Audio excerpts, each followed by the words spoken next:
آدمان زیاد در ترینکات مرکز ولایت اوروزگان برای تماشای دوررس زدن یک شخص توسط طالبان جمع شدند. طالبان میگویند شخصی را با جرم زنا کردن جزا میدهند، ولی روشن نیست که حکم جزا دادن این مرد در پیش چشم مردم در کدام دادگاه و کی صادر شده است. برخی در این میان از این اقدام طالبان جانبداری کردند، ولی برخی مخالف با این شیوه جزا دادن انسان ها هستند.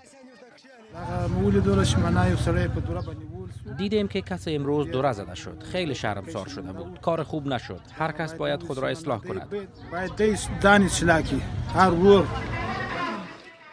بسیاری ها گفتند بر اساس معیارهای زمان معاصر علاقه جنسی کردن زن و مردی از هم بیگانه جنایت دانسته نمی شود.